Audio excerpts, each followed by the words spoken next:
Merhaba arkadaşlar, videoma hoş geldiniz. Bugünkü videoda geçen hafta Adobe Illustrator konusunda işlemiş olduğum plaj elbisesinin dikimini göstereceğim. Aslında aklımda olan plaj elbisesi dikmek değil, böyle kıyafetin üzerine de giyilebilecek tülden bir elbise dikmekti. Ne ara buralara geldik bilmiyorum. Asıl aklımda olan elbisenin görüntüsünü ya şu tarafa ya da şu tarafa koymuş olacağım. Umarım videomu beğenirsiniz. Kanalıma abone olmayı, yorum atmayı ve like atmayı lütfen unutmayın. Bu arada geçiş bayramınız da kutlu olsun. Görüşmek üzere. Dikişe başlamadan önce söylemek istediğim bir şey var. Biraz sonra kullanacağım gömleği annem 30 yıl kadar önce dikmiş. Anneannem de ben küçükken dikiş makinesini kullanmama, korkmadan ve kızmadan izin verirdi. Size sahip olduğum için çok şanslıyım. İyi ki varsınız. Kumaşımı 4 kat serdim. Gömleğimi de 2'ye katlıyorum. Gömlek tercih etme sebebim birazcık bol olması ve dikişlerinin belirgin olması. Kumaşımın eni 2 metre, boyu da 2 metre 60 santimdi. 1 metre kadarı arttı.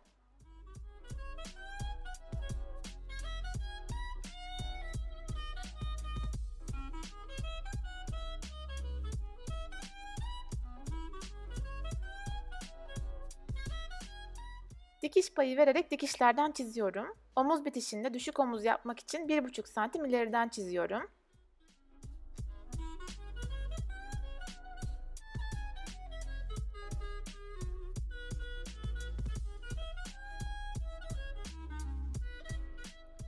Kol evine de 1 santim pay veriyorum. Aslında gömleğimin her yerini 1 santim kadar genişletmişim.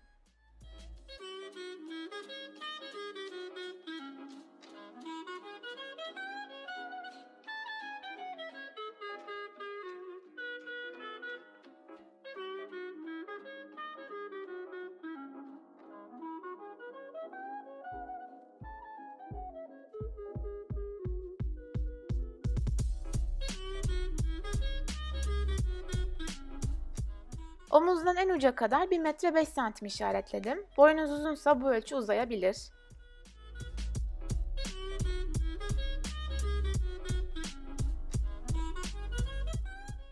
Gömleğimin genişliğinde bu uzunluğa kadar devam ettiriyorum.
Kumaşım 4 kattı ya, bundan 4 kat kalıp çıktı. 2 tanesini alıp yaka kısmını birazcık oyuyorum. Bu da benim ön kısmım olacak. Kol evini de biraz daha oyuyorum ki kolumu öne doğru oynatırken kasmasın. Şimdi yüzü yüzüne bakacak şekilde yerleştirip omuzlardan dikiyorum.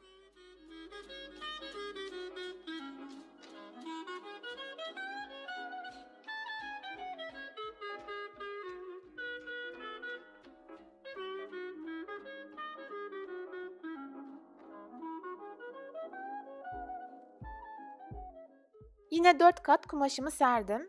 Kolu da 2'ye katlayıp ortasına yerleştirdim.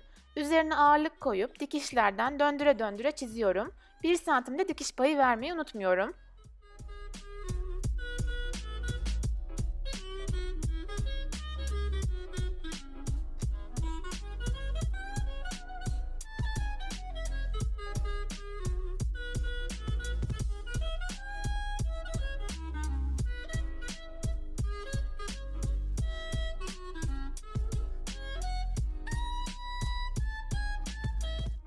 Manşet bitiminden bir 5 santim uzatıyorum. Büzdürüp kıvıracağım için toplayacağını düşünüyorum. Bir de kolu gördüğünüz gibi dar değil, iki yandan da 2 santim genişletip dikdörtgen gibi çizdim. Bu da bana balon kol görüntüsü verir.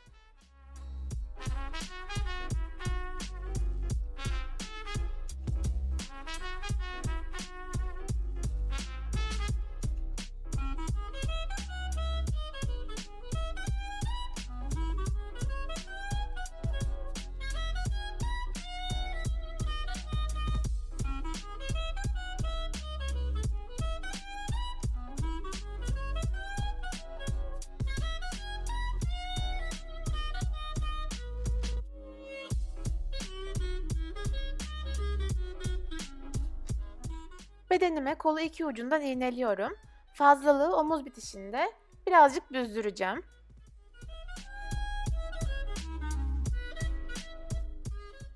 Bu arada dikişlerimi düz dikiş ve zikzak kullandım.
Kolun ucunu 2 defa 1 santim kıvırıp dikiyorum.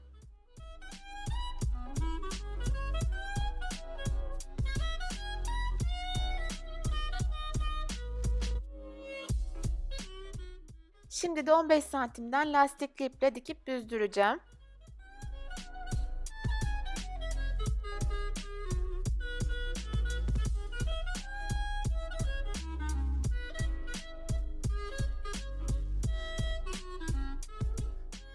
Üst ipliği düz, alt ipliği lastikli kullanıyorum. Bunu unutmayın. 15 santimden çizdiğim sabun gözükmedi. O yüzden makinenin duvarına hizalayarak diktim. Siz de bu şekilde yapabilirsiniz.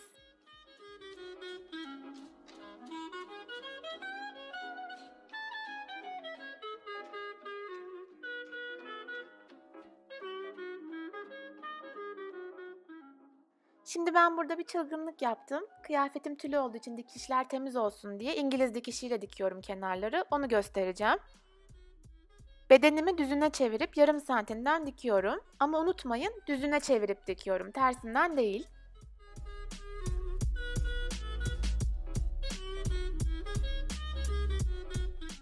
Bu arada ufak da bir bilgi vereyim.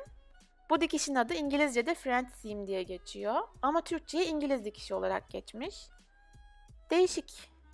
Bu da size bir bilgi olsun.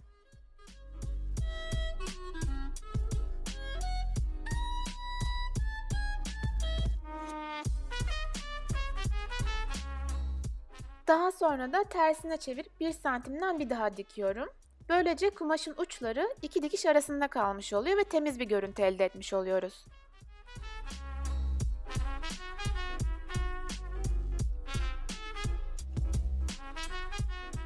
Bu dikiş ustalık gerektiren gömleklerde ve içinde astar olmayan ceketlerde dikildiği zaman o kadar güzel oluyor ki anlatamam.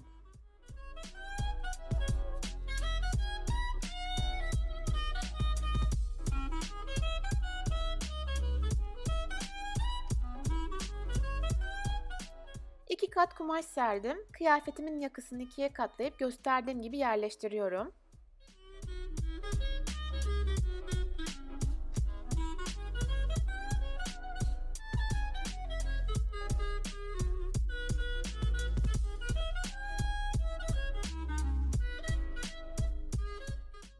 Pervaz keser gibi hem enine hem de boyuna 2 santim daha büyük yaka şeklinde bir parça kesiyorum.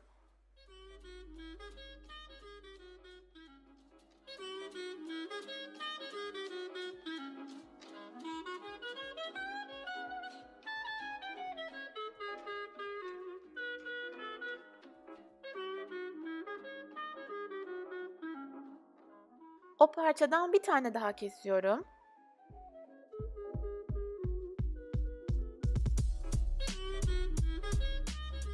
Yakayı ölçüp 2 katı uzunluğunda 8 santim bir şerit daha kesiyorum.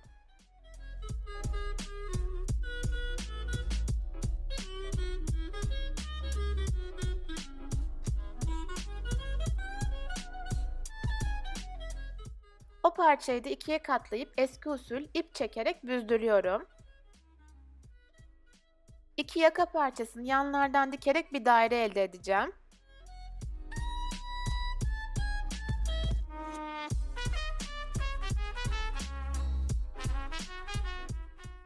Büzgü yaptığım kumaşı o 2 kat kumaşın arasına tost yapar gibi yerleştirip iğneliyorum. Biliyorum birazcık karışık anlattım ama bitince anlayacağınızı umuyorum.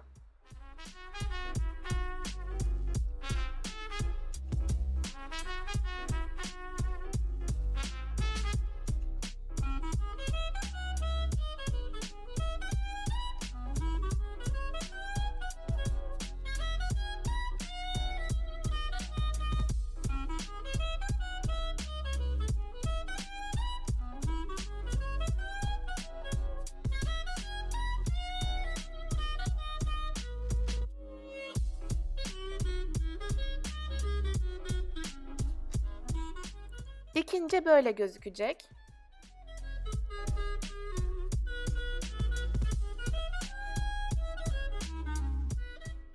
Bu yaptığım yaka parçasını bedenimin yakasına iğneleyip dikiyorum.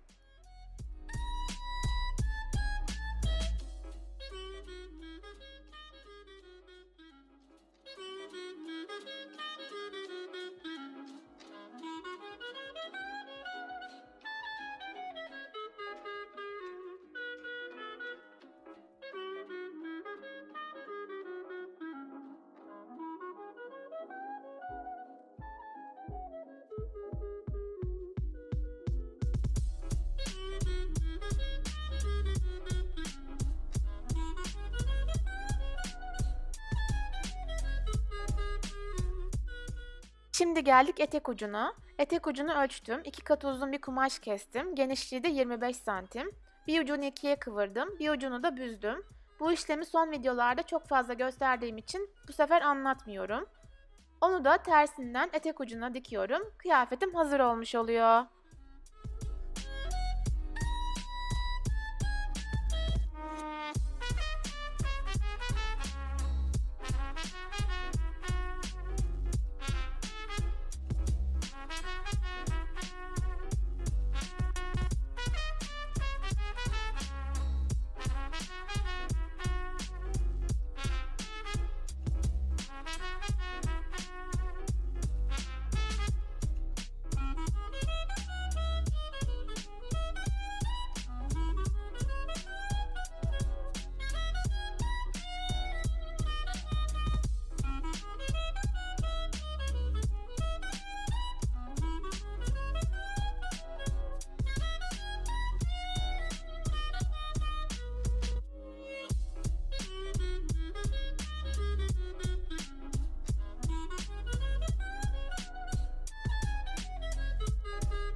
Umarım beğenmişsinizdir diye düşünüyorum.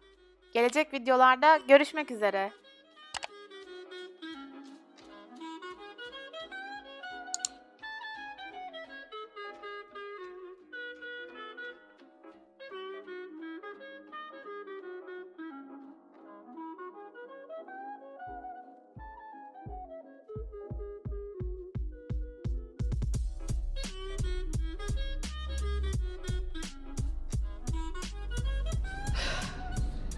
Sahne 53, tekrar 116. Allah'ım sen bu konuda yardım et. 3, 2, 1, kayıt. Merhaba arkadaşlar, videoma hoş geldiniz. Bugünkü videoda geçen hafta Adobe Illustrator konusunda işlemiş olduğum plaj elbisesinin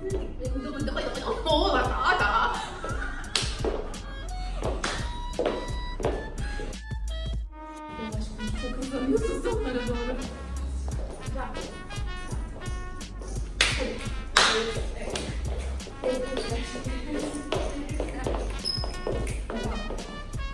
Adobe Illustrator konusunda çizdiğim yapacağım. Kestik.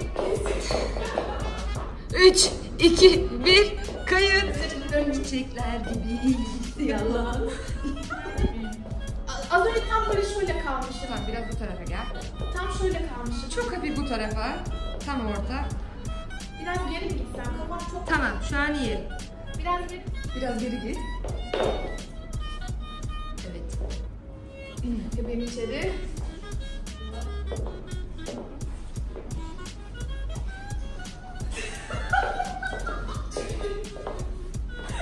Yok, çekiyorum.